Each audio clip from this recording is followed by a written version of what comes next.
믿음의 가족들과 함께 인사 한번 하시죠. 앞뒤 주변 분들하고 예수님 때문에 행복하시기를 바랍니다.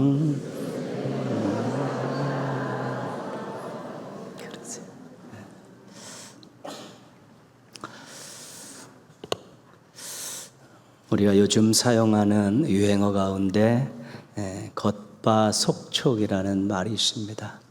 겉은 바삭하고 속은 촉촉하다라는 뜻의 그 앞 단어만 가지고, 앞 글자만 가지고 만든 유행어입니다.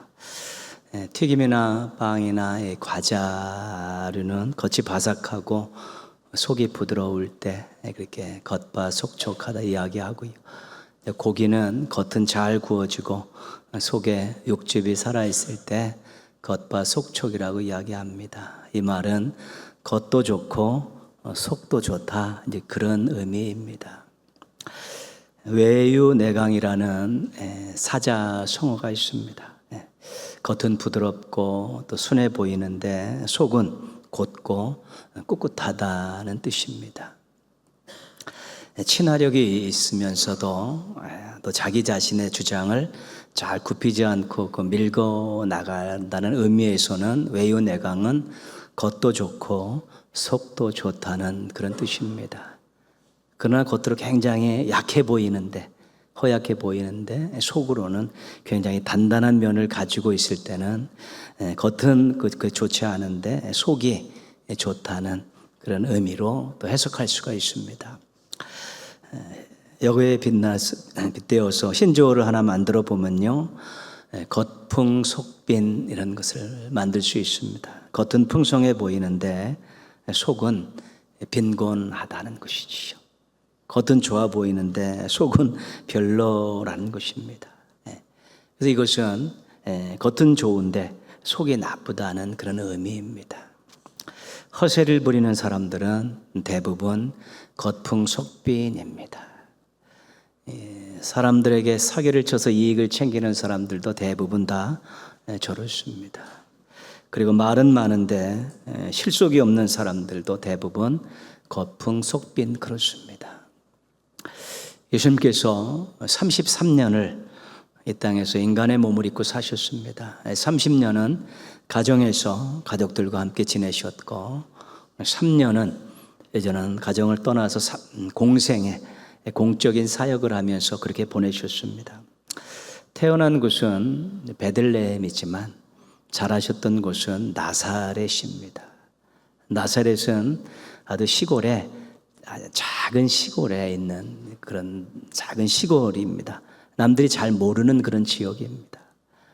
당시에 그런 행정구역을 적어놓았던 그런 기록을 살펴보면 200개 마을 가운데서도 나사렛에는 들어가지 않습니다. 왜 그렇게 산골에서 컸을까?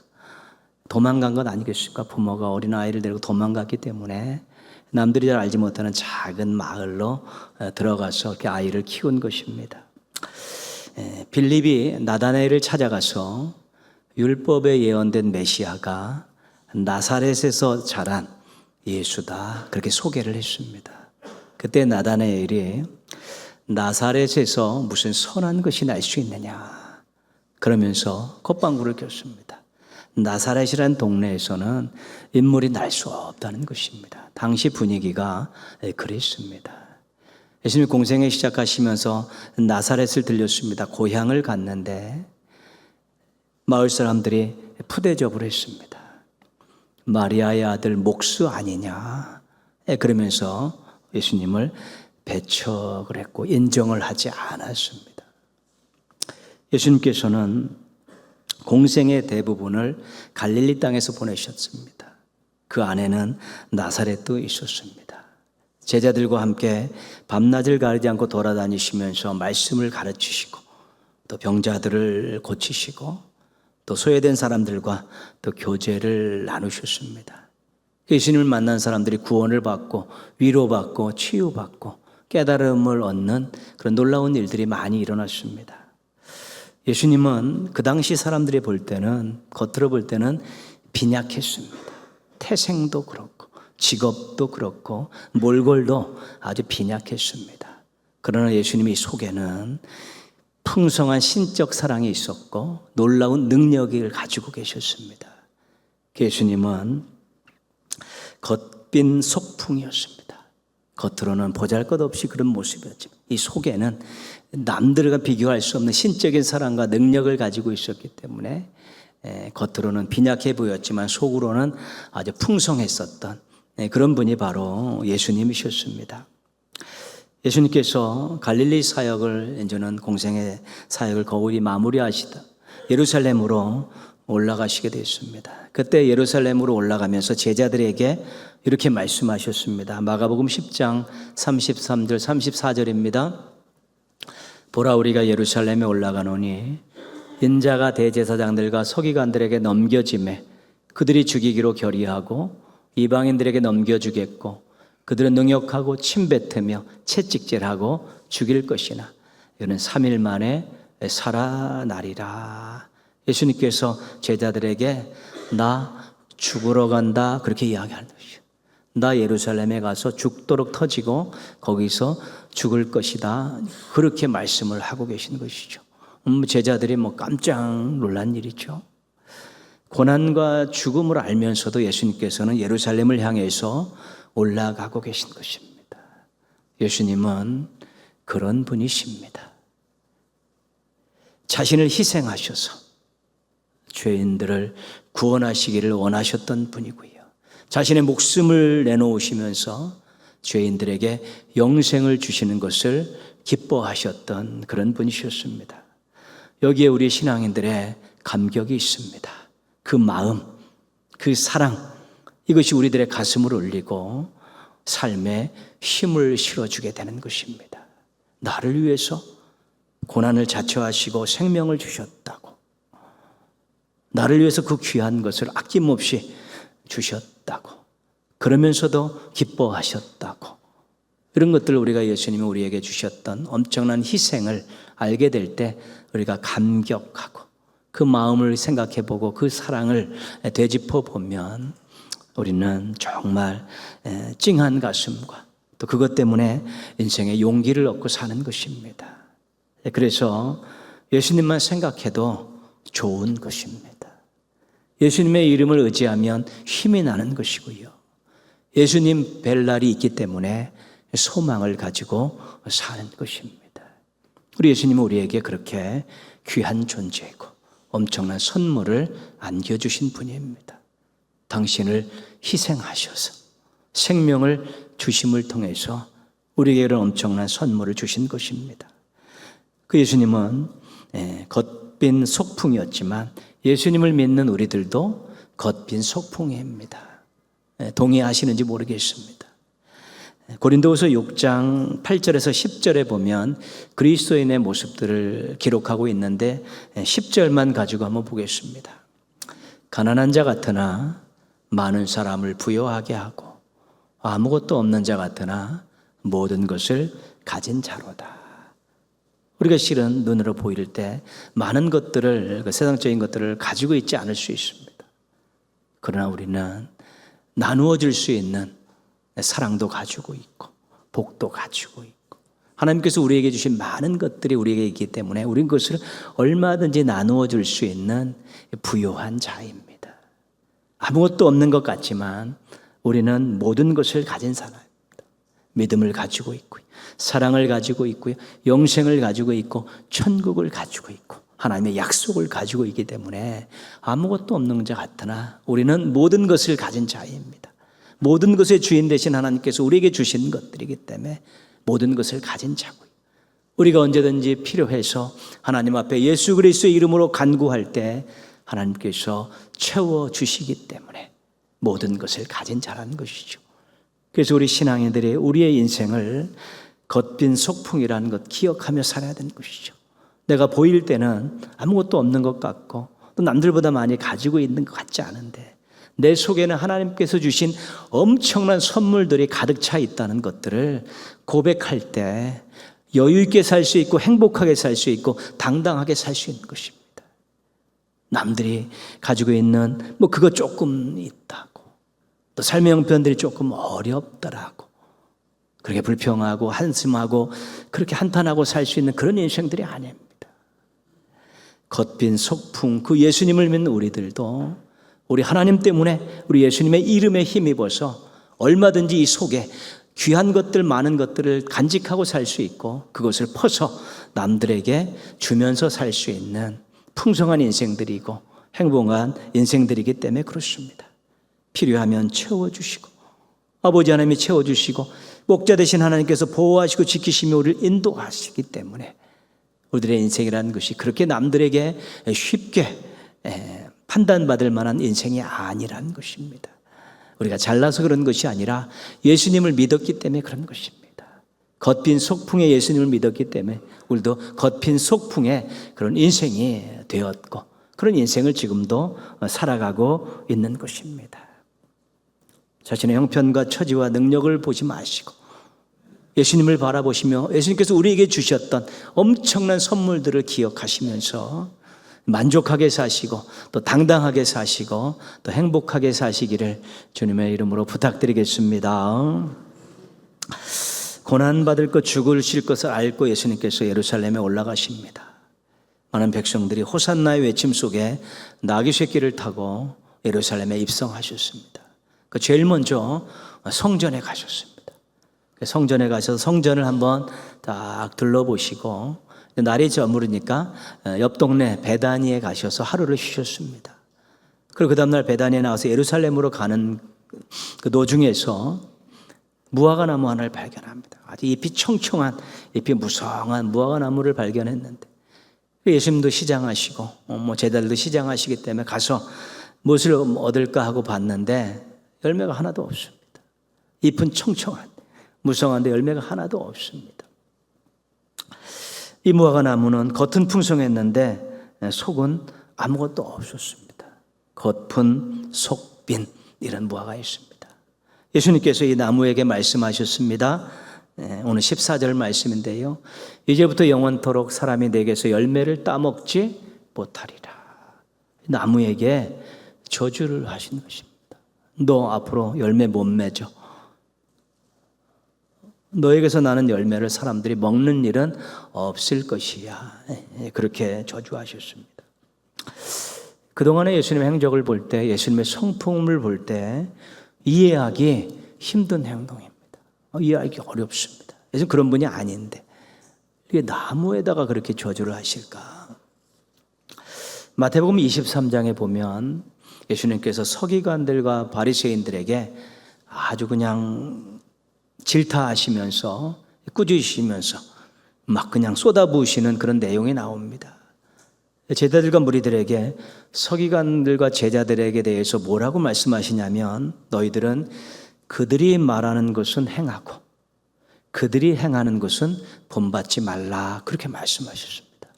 서기관과 바리새인들 그들이 말하는 것은 따라서 해도 괜찮아. 근데 그들이 행동하는 것은 절대로 본받으면 안 된다 그렇게 말씀하셨죠. 서기관들과 바리새인들의 겉과 속이 다른 것입니다. 언행이 불일치한 것입니다.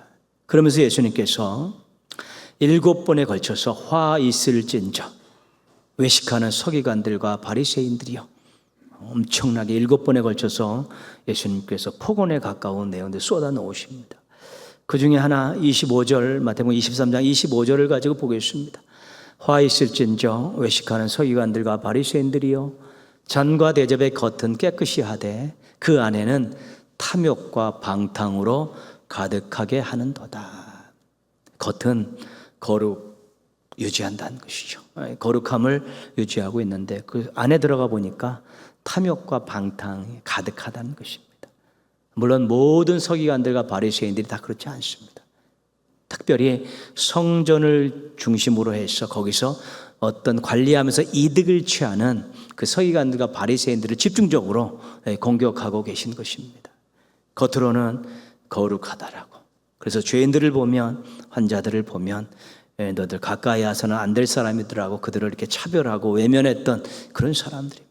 근데 그 속 안에는 욕심을 가지고 탐욕을 가지고 이익을 챙기면서 사람들을 함부로 대하는 그런 모습들을 가지고 있었다는 것입니다.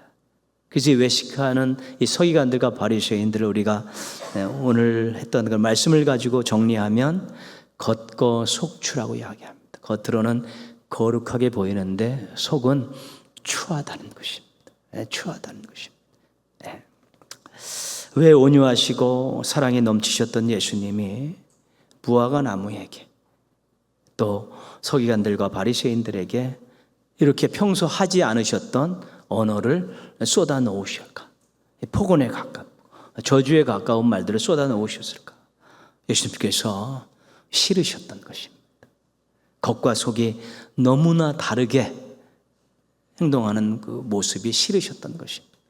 겉은 확 잎사귀가 풍성한데 진짜 열매 맺어야 될 나무가 열매를 맺지 못한 것이 싫으셨고, 정말 겉으로는 거룩하다고 하나님 앞에서 그 사람들 앞에서 막 그렇게 자랑하고 다니는 인생들이 그 속에는 정말 탐욕으로 가득 차 있는 그 꼴을 보고 힘드셨고 참기 힘드셨다는 것입니다. 보이는 부분과 보이지 않는 것의 편차가 너무 심한 것을 예수님께서 싫어하셔서 그들에게 정말로 심한 말을 통해서 그들을 질책하시고 주변에 있는 제자들과 그 백성들에게 교훈을 주신 것입니다. 예수님은 그런 분이셨습니다. 겉과 속이 한결 같으신 분이셨습니다. 한번 사랑하시면 아무리 형편이 어렵고 힘들어도 또 죽으면서까지도 사랑을 놓지 않으셨던 그런 분이셨습니다. 말씀하신 그대로 행동하셨던 분이시고요.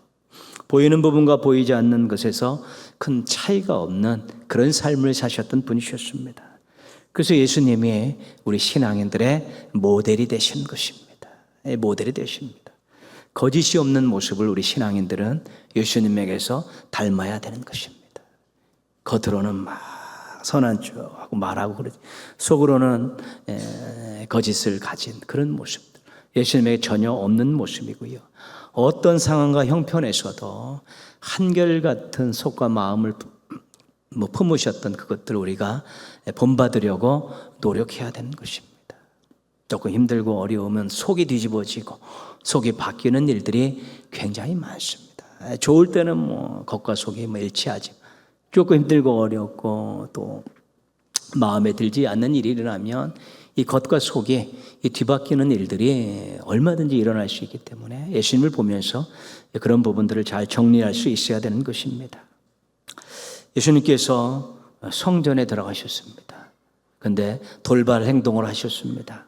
15절에서 오늘 말씀 15절 16절 말씀 보시면 성전 안에 매매하는 자들을 내쫓으시며 돈 바꾸는 자들의 성과 비둘기 파는 자들의 의자를 둘러 엎으시며 아무나 물건을 가지고 성전으로 지나다니심을 허락하지 아니하시고 성전 안에서 장사를 하는 사람들을 다 내쫓았습니다. 그리고 장사를 하기 위해서 비치했던 그런 비품들을 전부 다 둘러 엎으셨습니다. 그리고 아무나 물건을 가지고 성전 안으로 왔다 갔다 하지 못하도록 제지를 하셨습니다. 이 성전 관계자들이나 또는 이 상인들의 입장에서 보면 난동을 부리는 것입니다. 갑자기 뛰어들어와서 난동을 부리는 것입니다. 예수님께서 평소 하지 않으셨던 행동 아니겠습니까? 근데 예수님께서 이렇게 하신 이유를 말씀해 주셨습니다. 17절 말씀입니다. 같이 한번 읽겠습니다. 기록된 바 내 집은 만민이 기도하는 집이라 칭함을 받으리라고 하지 아니하였느냐? 너희는 강도의 소굴을 만들었도다. 하나님의 뜻은 이 성전이 만민이 기도하는 집이라는 것이죠. 그렇게 일컬음을 받기를 원하셨는데 지금 보니까 이 속이 강도의 소굴이 됐다는 것입니다. 하나님의 뜻을 인간들이 거부한 것입니다.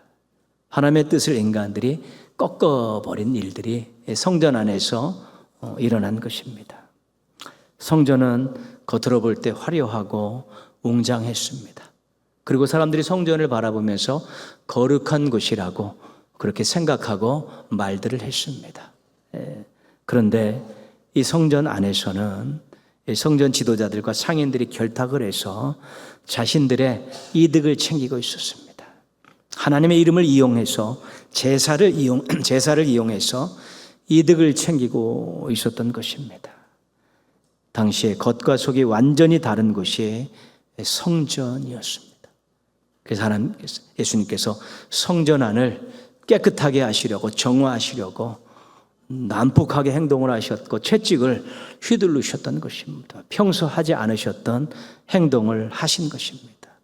이 일로 인해 대제사장들과 서기관들이 예수님을 주적으로 삼았습니다. 기회가 되면 살해하겠다고, 제거하겠다고 그렇게 마음들을 먹고 기회를 엿보게 된 것입니다. 무화과 나무를 저주하셨습니다. 서기관들과 바리새인들을 아주 저주에 가까운 폭언을 하셨습니다. 성전을 뒤집어 엎으셨습니다. 평소 하지 않으셨던 말들을 쏟아내셨고 평소 하지 않으신 행동을, 난폭한 행동을 하셨습니다. 이유는 한 가지입니다. 겉과 속이 달랐다는 것입니다. 너무 달랐다는 것입니다. 겉은 화려했지만 안은 추추했고, 겉은 거룩한 것 같지만 안에는 인간적인 탐욕이 그득했었고, 겉은 화려했지만 속은 턱 비어있는 이런 모습들을 예수님께서 싫어하셨고, 이런 모습들에 대해서 일침을 가하시기 위해서 평소 하지 않으셨던 언행을 하신 것입니다. 나무에게도 사람에게도 건물에도 그렇게 하신 것입니다. 실은 이 무화과나무, 저주받은 무화과나무가 성전을 상징하고 그 당시 유대교를 상징하는 것입니다. 다 겉과 속이 다른 종교, 겉과 속이 다른 성전, 이것들을 하나님께서 질타하신 것이죠. 예수님께서. 우리가 살고 있는 시대는 겉과 속이 다른 것들이 너무 많습니다. 선거철만 되면 국민을 위하라고 말하고 달콤한 공약들을 막 남발했는데, 선거가 끝나고 나면 언제 그랬느냐 한 듯이 당리당략에 사로잡히고 또 사리사욕에 눈이 멀어서 그렇게 겉과 속이 다른 모습으로 행동했던 정치 지도자들이 바로 그런 사람들입니다. 겉과 속이 다른 정치 지도자가 이제 그만 이 나라에서 사라져야 되는 것입니다. 정치판이 혼란스럽고 국민들을 행복하지 하게 못하는 그런 대표적인 이유는 겉과 속이 다른 정치 지도자들 때문에 그런 것입니다. 국민을 위한다고, 국민을 사랑한다고 이야기하지만 그렇지 않습니다. 다 자기 입속만 챙기려는 그런 겉과 속이 다른 지도자들이 많았기 때문에 나라가 혼란스럽고 정치판이 난잡해졌고 국민들이 행복을 누리지 못했던 것입니다. 평화를 위하여라는 명목을 내세우며 전쟁을 일으키는 그런 강대국들도 이런 유의 그런 나라들입니다. 전쟁을 통해서 얼마나 많은 사람들이 죽어가는지 모릅니다. 얼마나 많은 비용들이 소비되는지 모릅니다. 많은 사람들의 삶의 터전이 다 무너지는 것이지요. 지금도 전쟁을 하고 있어요. 수도 없이 쏘아대는 그 미사일, 한 발 그 미사일이 얼마나 많은 사람들을 살리고 얼마나 많은 사람들에게 기본적인 삶의 그런 것들을 제공하는지 모릅니다. 그 전쟁의 군비에 쏟아놓는 그 비용을 아끼고 전환시킬 수 있으면 모두가 함께 행복할 수 있는 그런 지구촌을 만들어갈 수 있습니다. 우리도 6.25 전쟁을 겪지 않았습니까? 겪으신 분들 계시지 않습니까? 가족들이 죽어가고 사랑하는 사람들이 죽어가고 삶의 터전을 다 잃고 보따리 하나 메고 피난길에 오르고 그 무너진 그 삶의 터전을 다시 재건하기 위해서 얼마나 많이 수고하고 애썼습니까?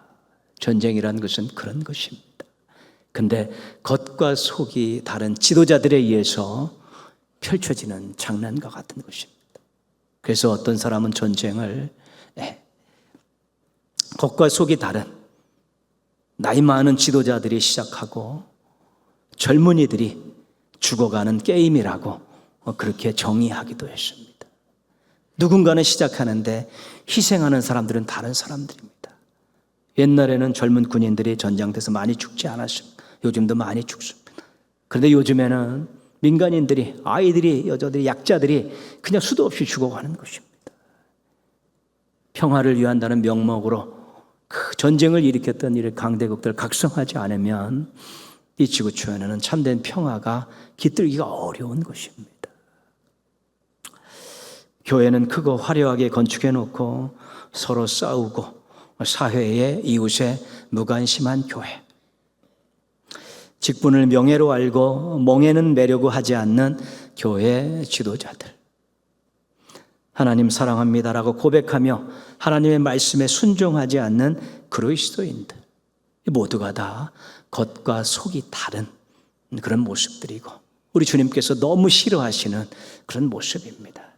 특히 신앙인들은 하나님의 이름을 이용해서 신앙을 이용해서 그렇게 자신들의 겉과 속이 다른 모습으로 이득을 챙긴다면 그 교회도 지도자도 성도들도 주님 보실 때 그렇게 좋은 모습은 아닌 것입니다. 기뻐하는 모습은 아닌 것입니다. 창세기 1장에서 우리 신앙인들은 하나님의 형상으로 만들어졌다는 것을 확인할 수 있습니다. 우리가 고린도전서 3장에 가면 우리가 하나님의 성전이라고 우리를 부르고 계신 것을 우리가 알 수 있습니다. 신약 성경의 도처에 우리를 하나님의 자녀라고 그렇게 호칭하시는 것을 우리가 보고 있습니다. 하나님의 형상이다, 하나님의 성전이다, 하나님의 자녀다 이렇게 말씀하실 때 우리를 외적으로 겉으로 우리를 확 올려주신 것입니다. 우리를 존중해 주셨고 우리를 확 높여주신 것입니다. 근데 하나님의 형상으로 만들어주신 하나님의 성전이고 하나님의 자녀인 우리가 이 속에서 여전히 탐욕이 있고 음행이 있고 이기적인 모습들이 있고 어렵고 힘든 사람들에 대한 무관심한 그런 것들을 가득 차 있다면 우리들은 겉은 멀쩡한 것 같고 풍성한데 속은 비어있는 빈곤한 비참한 그런 인생으로 전락할 수밖에 없는 것입니다. 하나님이 우리를 하나님의 형상으로 하나님의 성전으로 하나님의 자녀로 우리 겉을 확 화려하게 해주셨으면 거기에 걸맞는 생각들과 그런 마음들과 마음 씀씀이들을 우리가 갖고 그것들을 행동으로 보여줄 때 우리는 겉도 좋고 속도 좋은 하나님이 기뻐하시는 그런 인생들이 되어질 수 있게 되는 것입니다. 여러분의 겉은 어떠십니까? 여러분의 속은 어떠십니까? 표리부동하는 신앙인이 되지 않도록 굉장히 노력하셔야 되는 것입니다. 겉으로는 사랑을 말하고 겉으로는 화평한 것 같고 그러니까 뒤에 가서는 막 욕하고 시기하고 질투하고 인색하고 이런 것들 우리가 자꾸 바꿔나가지 않으면 겉과 속이 항상 한결같은 모습으로 만들어가지 않으면 하나님의 기쁨이 될 수 없습니다. 누군가를 행복하게 할 수 없고 자신도 행복할 수 없는 것입니다. 그래서 겉과 속이 거룩한 성도들이 되었으면 좋겠습니다. 겉고 속고입니다. 겉과 속이 아름다운 성도들이 되도록 노력했으면 좋겠습니다. 겉아 속아 그렇습니다. 겉과 속이 물론 똑같을 수는 없지만 그래도 우리가 겉과 속을 아름답게 만들어가고 일치시키러 만들어가는 그런 노력들 가지고 겉고 속고 겉아 속아 이런 모습들로 우리가 인생들을 경영해 간다면 하나님 너무 기뻐하시고요. 또 우리가 만나는 사람들 우리 때문에 행복하고 행복한 우리들 때문에 또 우리가 속해 있는 공동체에도 웃을 일이 감사할 일이 넘쳐날 것입니다. 모쪼록 겉과 속이 아름답고 거룩한 성도들로 조금씩 성장해 가셔서 하나님의 기쁨 또 사람들에게 사랑받는 멋진 성도들 되시기를 주님의 이름으로 축원합니다.